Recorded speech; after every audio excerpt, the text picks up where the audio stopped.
మీ అందరికీ తెలియదు ఏంటంటే నేను రాజు గారిని నేను అంకుల్ అని పిలుస్తాను. ఎందుకంటే నేను 8th 9th క్లాస్ ఉన్నప్పుడు మా నాన్నగారు రాజుగారు కలిసి సినిమాలు చేసేవాళ్ళు. అలా చేసిన ఒక సినిమా తొలి ప్రేమ. సో అప్పుడు సినిమా రిలీజ్ అయిన ఫస్ట్ డే హిట్ తర్వాత మా అందరము ట్రైన్లో వెళ్ళాము తిరుపతి. అప్పుడు అక్కడ మా ఇద్దరు కొంచెం బాండ్ ఏర్పడింది. ఆ తర్వాత వచ్చాక నేను కాలేజ్ బంక్ కొట్టినప్పుడల్లా నేను ఇలాగే దొరికిపోతుండేవాడిని. ఒక ఇన్సిడెంట్ ఇంకా నాకు బాగా గుర్తుంది. సంజయ్ థియేటర్ బయట రోడ్లో మీరు ఇటు సైడ్ వస్తున్నారు కార్లో, నేను ఇటు సైడ్ ఒక బైక్లో వెళ్తున్నాను. సినిమాలో ఒక హీరో హీరోయిన్ చూసినట్టు లుక్స్, అంత బిజీ రోడ్లో ట్రాఫిక్లో మీరు నన్ను చూడడం, నేను మిమ్మల్ని చూడడము చూసి నేను భయపడిపోయి మీకు కాల్ చేసి అంకుల్ ఇంట్లో చెప్పకుండా చెప్పడము, థ్యాంక్ యూ మీ ఇంట్లో చెప్పలేదు, మీరు చెప్పుంటే అప్పుడు నాకు పగిలిపోయి ఉండేది. సో అది మా ఇద్దరి మధ్య ఉండే బంధం. సో ఆ తర్వాత కలిసి నేను హీరో అయ్యాను, తను ప్రొడ్యూసర్ అయ్యాడు. అండ్ అంకుల్ ఫస్ట్ మీ ఇండస్ట్రీకి వచ్చింది నాకు గుర్తున్నంత వరకు మీరు హీరో అవుదాం వచ్చారంట, కరెక్టా కాదా? ఒక సినిమా స్టార్ట్ కూడా అయింది, మధ్యలో అయిపోయింది. ఇది కరెక్టా ఫాల్సా? కాదు, ఫాల్స్. పక్క పక్క పక్క ఫాల్స్. ఓకే, మీ ఫస్ట్ సినిమా దిల్. ఆ సినిమా స్టార్ట్ ఎలా అయిందంటే అప్పటికి ఆది ఇంకా రిలీజ్ అవ్వలేదు, జయం రిలీజ్ అవ్వలేదు. వినాయక్ గారిని మా నాన్నని హోటల్లో కూర్చోబెట్టి ఎప్పుడు సినిమా రిలీజ్ కంటే ముందే మీరు దాన్ని లాక్ చేశారు. అసలు మీ నమ్మకం ఏంటి, మీ ధైర్యం ఏంటి? రిలీజ్ కాకముందే అప్పటికి ఆది మూవీ రిలీజ్ అయింది, నీ జయం రిలీజ్ కాదు. అప్పటికి ఆది రిలీజ్ అయ్యి వినయ్ నేను బేగంపేట సైడ్ వెళ్తున్నాము, నీ జయం పోస్టర్స్ ఉన్నాయి. ఓకే. సో జయం పోస్టర్ చూసి నాకు ఎవరి కుర్రాడు భలే ఉన్నాడంటే మా సుధాకర్ రెడ్డి కొడుకు జయం సినిమాతో లాంచ్ అవుతుండే, భలే ఉన్నాడన్నా, నీ సినిమా అయినతో చేద్దామా అన్నాడు.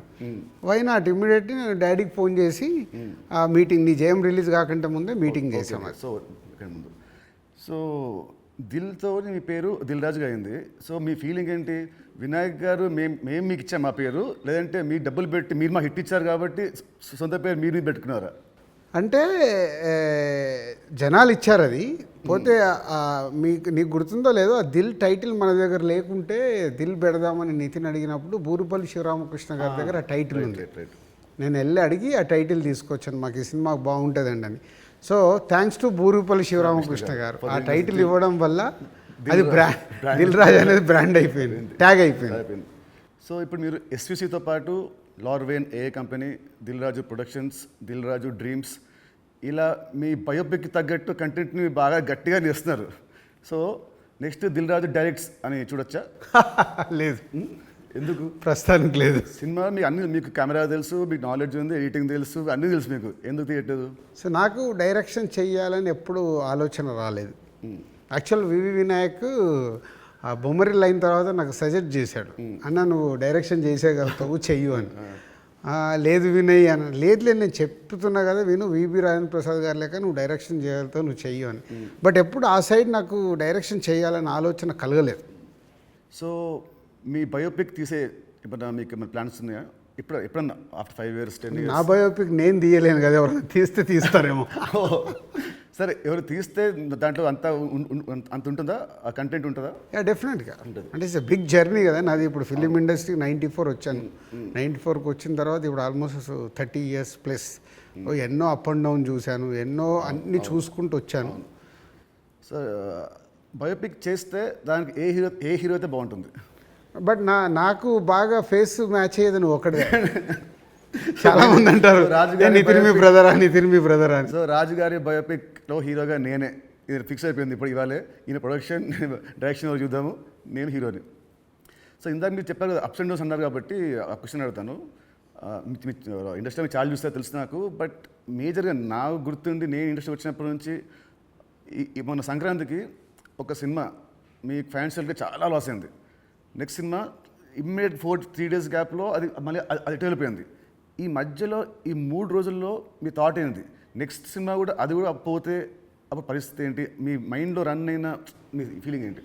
లేదు అంటే నాకు ఇప్పుడు 10th సినిమా రిలీజ్ అయినప్పుడు నాకు అర్థమవుతుంది ఫైనాన్షియల్గా ఇది డ్యామేజ్ జరగబోతుంది. సో అటు డిస్ట్రిబ్యూటర్స్ అందరు కూడా లోలో ఉన్నారు. పోతే 14th రిలీజ్ అవుతున్న సినిమా షూర్ షాట్గా సూపర్ హిట్ అని చాలా గట్టి నమ్మకంతో ఉన్నాను. అంటే 90% నీకు తెలుసు, నేను ఎడిటింగ్ రూమ్లో చూసినప్పుడే నాకు చెప్పగలుగుతాను సినిమా వర్క్ అవుతుంది అవ్వట్లేదు. అట్లా సంక్రాంతికి వస్తున్నాం అనే సినిమా మీద ఐఎమ్ ఫుల్ కాన్ఫిడెంట్గా ఉన్నాను. సో ఆ 3 డేస్ అదే ఎనర్జీతో ఉన్నాను. ఎస్, నో ప్రాబ్లం, ఒకటి వస్తుంది, ఇది ఎంత డ్యామేజ్ అవుతుంది, అది ఎంత రికవర్ చేస్తారో నంబర్స్ తెలియదు, బట్ అది మ్యాజిక్ అనేది ఇట్స్ ఎ మిరాకిల్.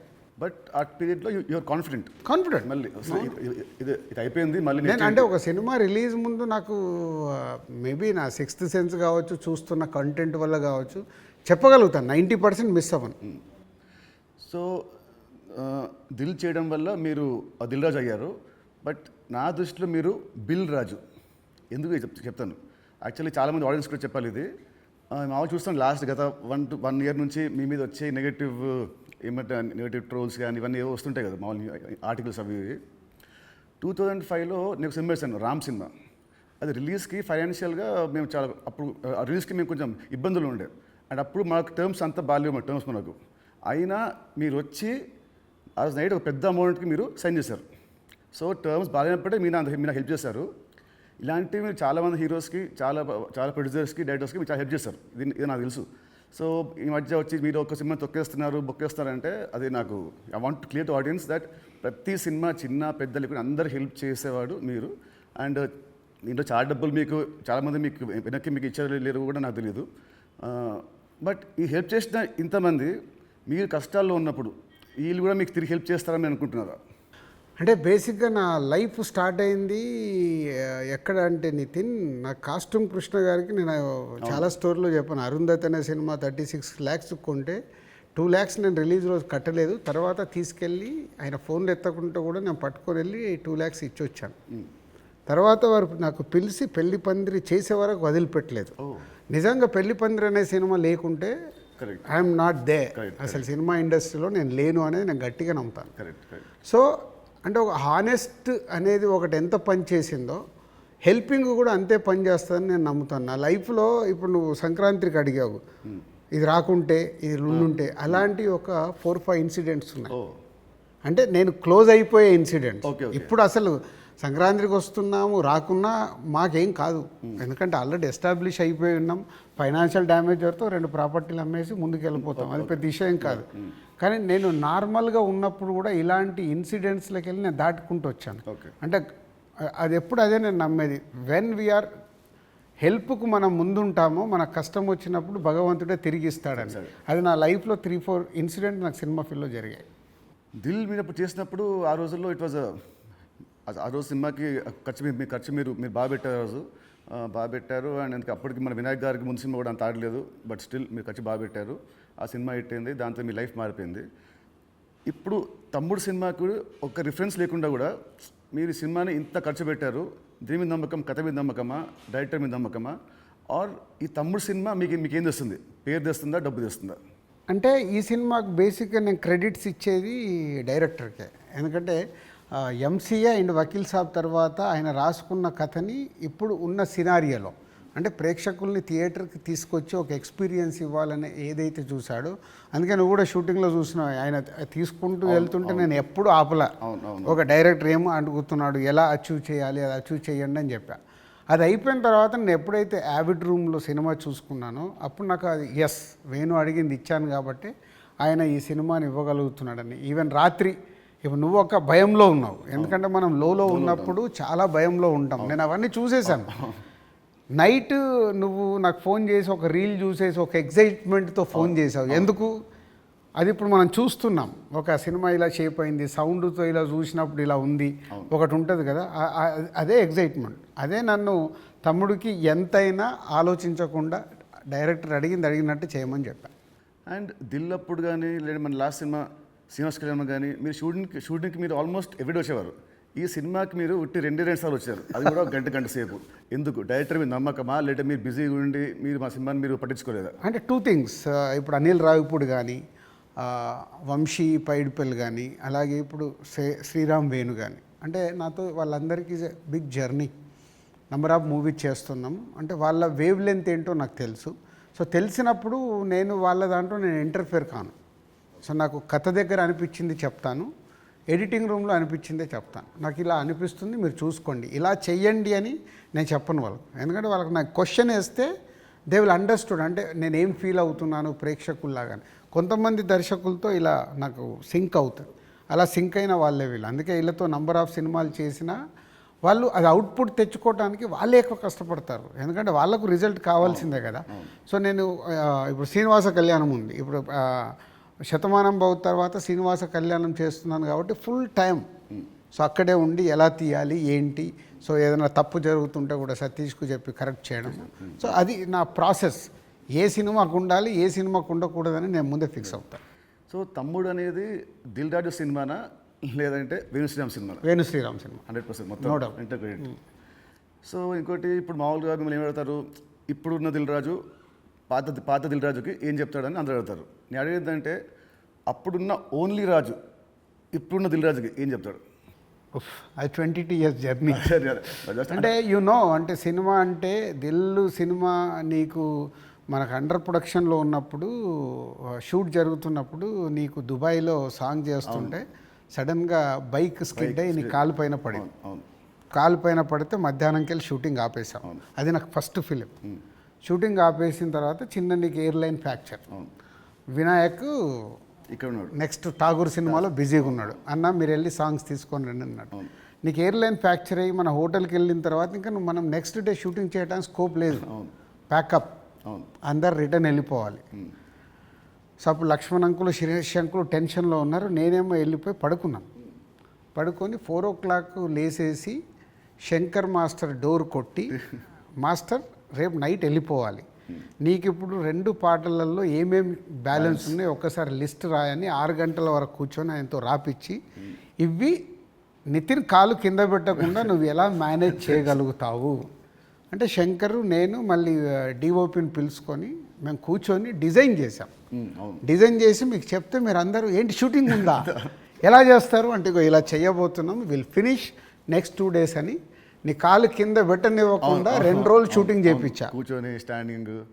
అంటే నా మొదటి సినిమా, నాకు ఆ సిచ్యువేషన్ అలాంటిది. ఆ రోజు 2 రోజులు షూటింగ్ ఆగకుండా చేసుకొని వచ్చి రిలీజ్కి ముందు మళ్ళీ ఆర్ఎఫ్సికి వెళ్ళి ఆ బ్యాలెన్స్ షాట్లని 2 పాటలు తీసి మ్యాచ్ చేసాం. అంటే అది నా ప్యాషన్. అంటే మొదటి సినిమాలోనే నేను ఒక సమస్య వస్తే దాన్ని జాగ్రత్తగా హ్యాండిల్ చేసుకుని సినిమాకి ఎలాంటి డ్యామేజ్ జరగకుండా చేయగలిగా. అదే మామూలు రాజు నుంచి దిల్ రాజుగా షిఫ్ట్ అవ్వడం. అంటే నాట్ ఓన్లీ దిల్, ఇలాంటి సో మెనీ ఫిలిమ్స్కి సో మెనీ ఎప్పుడు వస్తూనే ఉంటాయి. అవన్నిటిని జాగ్రత్తగా హ్యాండిల్ చేసుకుంటే 58 సినిమాలకు రీచ్ అయ్యాను. అదే ఫస్ట్ సినిమా దిల్లప్పుడు కూడా మీ అన్నింటిలో మీరు చాలా మీరు ఇన్వాల్వ్ అయ్యేవారు. ప్రతి దాంట్లో స్టోరీల నుంచి సీన్స్ నుంచి. కొన్ని సీన్స్ మీకు నచ్చకుంటే మీ వినాయక్ మీరు చెప్పలేకపోతే మీరు నా చెప్పేవాళ్ళు, నితిన్ చెప్పా ఈ సీన్ బాగా గుర్తున్నా, దాంట్లో ఉంటుంది ఒక ఎపిసోడ్ ఒకటి, టాలీవుడ్ ఎపిసోడ్ ఉంటుంది ఒకటి, అది సినిమా లేదు. సో అది సో మీ ఉత్సాహాన్ని చూసే సుకుమార్ గారు సినిమా రైటర్ కదా, ఆయన పెట్టాడు సినిమాలో ఒక డైలాగ్ వస్తుంది, మై నేమ్ ఇస్ రాజు అంటే ఒకటి వచ్చి ఎందుకంత ఫోజు మిమ్మల్ని చూసే పెట్టాడు డైలాగ్, గుర్తున్నా? బోర్డు మీద రాసి బోర్డు మీద. సో 2003 రాజుగారి దగ్గర ఉన్నదేంటి, ఇప్పుడు రాజుగారి దగ్గర లేనిదేంటి? ఉన్నది 2003కి ఇప్పటికి ఉన్నది.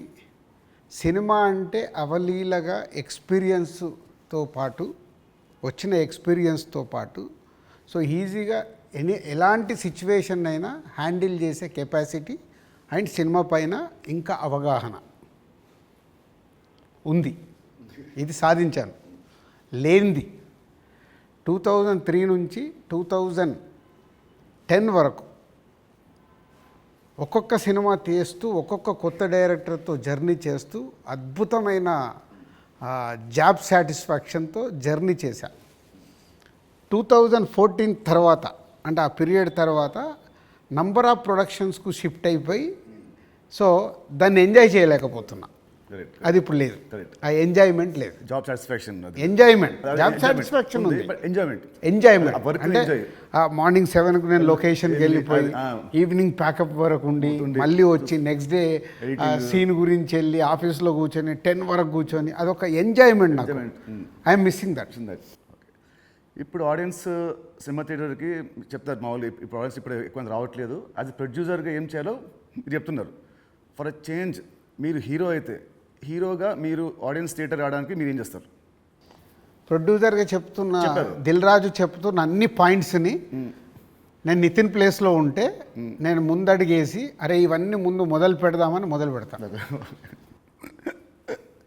సరే, దిల్కి అండ్ తమ్ముడికి ఈ మధ్యలో మీరు నా ఏమంటారు నా పర్ఫార్మెన్సా నాలో చూసిన చేంజ్ ఏంటి, మార్పు ఏంటి, ప్లస్ అండ్ మైనస్? ప్లస్లు చాలా నువ్వు అప్పటికి ఇప్పటికీ ఏంది న్యాచురల్గా ఒక 22-23 ఇయర్స్ నువ్వు యాజ్ యాక్టర్గా ఇక్కడ వరకు జర్నీ చేసావు. అంటే నాకంటే సీనియర్ నువ్వు యాక్చువల్ 1 ఇయర్ సీనియర్. నేను 2003లో ప్రొడ్యూసర్ని అయ్యా, నువ్వు 2002లోనే హీరో అయ్యావు. అంటే నాకంటే 1 ఇయర్ సీనియర్. సో నీకున్నది ఆ ఎక్స్పీరియన్స్ వచ్చింది ప్లస్.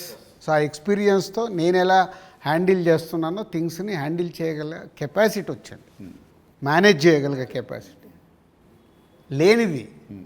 అంటే 23 సంవత్సరాలలో నువ్వు అంటే ఇప్పుడు ఒక దిల్ రాజుగా నేను నీకంటే జూనియర్ని 1 ఇయర్ని సాధించుకుంటూ ఒక టాప్లోకి వచ్చా. నితిన్ని నేను అలా ఊహించా. నేను దిల్ సినిమా చేస్తున్నప్పుడు, ఆర్య సినిమా చేస్తున్నప్పుడు బన్నీని, దిల్ సినిమా చేస్తున్నప్పుడు నిన్ను, అంటే వీళ్ళు నాకు ఫ్యూచర్ స్టార్స్ అని ఊహించా. కానీ నువ్వు ఆ మార్క్ అచీవ్ చేయలేకపోయావు, నువ్వు కోల్పోయింది అదే అనేది నా ఫీలింగ్. ఇప్పుడు తమ్ముడితో నాకు మళ్ళీ వస్తుందనుకుంటారా ఆ పూర్వ వైభవం? తమ్ముడితో సక్సెస్ఫుల్ హీరోగా వస్తావు, కానీ ఇది సరిపోదు. ఎల్లమ్మ ఎల్లమ్మతో కొట్టాలి. సో దిల్కి సీక్వెల్ చేసే ప్లాన్ ఏమైనా ఉందా? ఎందుకంటే అదొక మంచి బ్రాండ్ వాల్యూ. మళ్ళీ వినాయక్ గారితో నాతోని దిల్ పార్ట్ 2 అంటే అప్పుడు ఫాదర్ క్యారెక్టర్ నువ్వు వేయాలి, కొడుకు క్యారెక్టర్ నువ్వు వేయాలి. ఉంది కదా, ఇలాగ సినిమాలో ఉంది కదా, ఇచ్చాం కదా మనం లీడ్. కరెక్టే, సినిమాలో మనకు లీడ్ ఉంది, మన సినిమా లీడ్ ఉంటుంది. అది వేసుకొని లాస్ట్ సీన్ అదే ఉంటుంది, ప్రకాష్ రాజ్ గారిది ఫోటో మీదకి వెళ్ళి రివీల్ చేస్తే అలా చేయాలి. అప్పుడు 1 వర్డ్ ఆన్సర్స్ కావాలి. 1 వర్డ్ ఆర్ 2 వర్డ్స్, మీ ఇష్టం. 1-2 వర్డ్స్ ఆన్సర్స్. మీకు చెప్తాను కొన్ని పేరు వినగానే మీకు వచ్చే ఫస్ట్ మీ థాట్స్. పవన్ కళ్యాణ్ గారు is my star. Mahesh Babu గారు. మహేష్ గారు మా ఇద్దరికి ఒక తెలువని అండర్లింక్ ఉంటుంది. ప్రభాస్ గారు ఈజ్ మై డార్లింగ్. ఎన్టీఆర్ గారు. మై నాన్న. నాన్న అని పిలుస్తాను నేను. ఓ అదేంటి, అది ఇంకేంటి? అది అప్పుడు తారక్తో డిస్ట్రిబ్యూటర్గా ఉన్నప్పుడు క్లోజ్నెస్ ఉండి బృందావనం చేస్తున్నప్పుడు అప్పటికి కొడాలి నానిగారు వీళ్ళందరూ తారక్తో ఉండేవాళ్ళు. వాళ్ళందరూ నాన్న నాన్న అని పిలిస్తే నాకు అది ముద్దుగా అనిపించేది. అంటే నాకు ఈ అవకాశం ఉంది కదా అని అప్పటి నుంచి నేను కంటిన్యూ. తారక్ నన్ను అన్న అంటాడు, నేను నాన్న అంటాడు. బాగుంది. Charan garu. His megastar son. So ఒక సినిమా అంటే ప్యాషన్గా మెగాస్టార్ సన్ అయినా ఎదుగుతూ వచ్చిన is star hero. Allu Arjun garu. Bunny is my brother. Next Shirish Reddy garu. Shirish అందరికీ తెలిసింది మై బ్రదర్. పోతే మా ఇద్దరికి సినిమా దాంట్లో ఎప్పుడు ఒక కాన్ఫ్లిక్ట్లో ఉంటాం. అవునా? ఓకే. అంటే ఆలోచన విధానంలో కాన్ఫ్లిక్ట్గా మాట్లాడుతుంటాం, బట్ కన్క్లూడ్ చేస్తాం, రిజల్ట్ ఉంటుంది మాకు. About Venu Sriram. Venu is my boy. Thammudu సినిమాని 3 ముక్కలో చెప్పాలంటే Thammudu, what is Thammudu for you? Nitin నాకు తమ్ముడు, వేణు నా తమ్ముడు. తమ్ముడు సినిమా మీకు పేరు తెస్తుందా, మీకు డబ్బు తెస్తుందా? ఫస్ట్ పేరు తెస్తుంది, తర్వాత నేను పెట్టిన డబ్బు తెస్తుంది, ఇంకా అద్భుతాలు జరిగితే లాభాలు తెస్తుంది. సో July 4th సినిమా వస్తుంది తమ్ముడు. సో ఆడియన్స్కి మీరేం చెప్తారు? ఎస్, అన్ని ఇంటర్వ్యూలలో చెప్తున్నట్టే. సో ఈ సినిమా, ప్రతి సినిమా అందరికీ ఇంపార్టెంటే. ఈ సినిమా వేణు శ్రీరామ్, సో ఎంసీఏ వకీల్ సాబ్ తర్వాత బెస్ట్ సినిమా, ఆడియన్స్కి ఒక ఎక్స్పీరియన్స్ సినిమా ఇవ్వాలని చాలా కష్టపడి అవుట్పుట్ ఒక రేపు ఎక్స్పీరియన్స్ ఇవ్వబోతున్నాడు అవుట్పుట్తో. సో అది నో డౌట్. సో దిల్ రాజుగా నాకు సంక్రాంతికి వస్తున్నాం ఒక బ్లాక్ బస్టర్ అయితే, దాని తర్వాత మా బ్యానర్ నుంచి వస్తున్న వెంకటేశ్వర క్రియేషన్ నుంచి వస్తున్న ఒక మంచి సినిమాతో దిల్ రాజు మీ ముందుకు తీసుకొస్తున్నాడు ఈ సినిమాని. ఇది నాకు సక్సెస్తో పాటు ఒక ఎనర్జీని ఇస్తుంది. బట్ నితిన్కి ఇది సక్సెస్ చాలా అవసరం. సో ప్రాపర్గా సినిమాని మీకు నచ్చే విధంగా రెడీ చేసి మీకు తీసుకొస్తున్నాం. July 4th మీరు థియేటర్కి రండి, ఫ్యామిలీస్తో వచ్చి మీరు ఎంజాయ్ చేస్తారు సినిమా, అది నా ప్రామిస్. ఎంజాయ్ చేసిన సినిమాని బయటికి వెళ్ళిన తర్వాత మీరే చెప్తారు ఒక వావ్, అంటే నితిన్కి ఒక కొత్త సినిమా, కొత్త అప్రోచ్. ట్రైలర్ కంటే ముందు తమ్ముడు వేరు, ట్రైలర్ వచ్చిన తర్వాత నితిన్తో ఇలా తీశారు ఆ సినిమా అన్నారు. అది ఫస్ట్ పాయింట్. అలాగే తమ్ముడు అని టైటిల్ పెట్టుకొని ఏ సర్టిఫికేట్ తీసుకున్న దిల్ రాజు. సో ఇది సెకండ్ పాయింట్. అంటే థియేటర్ ఎక్స్పీరియన్స్ కోసం కాంప్రమైజ్ అవ్వకుండా ఏ సర్టిఫికేట్ కూడా తీసుకున్నాము. యూఏ సెన్సార్ వాళ్ళు కొంచెం లెంత్ తగ్గించుకొని యూఏ తీసుకోండి అన్న కానీ ఏ సర్టిఫికేట్ తీసుకోవడానికి థియేటర్లో ఎక్స్పీరియన్స్ మిస్ అవ్వకూడదు. ఏదైతే డైరెక్టర్ అనుకున్నాడో, నితిన్ ద్వారా ఏదైతే మీకు అందివ్వాలనుకున్నాడో, నితిన్ చుట్టూ ఒక 5 ఉమెన్ని పెట్టి ఒక కాన్సెప్ట్ ఫిలింగా 80% ఆఫ్ ద ఫిలిం మీకు ఫారెస్ట్లో ఉంటుంది. ఇది 24 అవర్స్లో జరిగే కథ. ఒక ఎక్స్పీరియన్స్ మట్టుకు డెఫినెట్గా ఈ సినిమాతో పొందుతారు. Please come and watch in theatres from July 4th. తమ్ముడు సినిమా ఉంది. తమ్ముడు సినిమా రిలీజ్ కాకముందే మీరు నాకు వెళ్ళమ్మా అనే ఒక కథ వినిపించారు. మామూలు ఇండస్ట్రీలో ఉంటుంది, ఈ సినిమా హిట్ అయితే నెక్స్ట్ సినిమా చేస్తాము అని ఉంటుంది. మీకు ఏంటి మళ్ళీ మీ మైండ్ సెట్ ఈ సినిమా రిజల్ట్తో సంబంధం లేకుండా నాతో నెక్స్ట్ సినిమా చేస్తున్నారు, ఇమీడియట్ సినిమా? సేమ్ నాకు సుబ్రహ్మణ్యం ఫర్ సేల్ జరుగుతుంది తేజుతో. అనిల్ రావిపూడి పటాస్ రిలీజ్ అయింది. పిలిచి అనిల్ని సినిమా చేస్తా అన్నప్పుడు సుబ్రహ్మణ్యం ఫర్ సేల్లో ఒక సాంగ్ చూపించి ఈ హీరోతో సినిమా చేద్దామని చెప్పా. అప్పటికే పిల్ల నువ్వు లేని జీవితం చేశాం గీత వాళ్ళతో కలిపి. సో సుబ్రహ్మణ్యం ఫర్ సేల్ సినిమా హిట్ అవ్వబోతుందని నాకు అర్థమైంది. నాకు అర్థమై వైనాట్ అంటే పటాస్ పెద్ద హిట్ అయింది. సుబ్రహ్మణ్యం ఫర్ సేల్ హిట్ అయినప్పుడు వాళ్ళిద్దరు కలిస్తే సుప్రీం అయింది. ఓకే. సో ఇది అలాగే తమ్ముడుతో నితిన్కు మళ్ళీ సక్సెస్ వస్తుంది. బలగంతో ఆల్రెడీ వేణు సక్సెస్ కొట్టాడు. వీళ్ళిద్దరు కలిస్తే ఎల్లమ్మ అద్భుతంగా ఉంటుందని నా విజన్. ఓకే, మీ విజయం మనస్ఫూర్తిగా అవ్వాలని కోరుకుంటున్నాను. Thank you uncle, thank you so much. Thank you.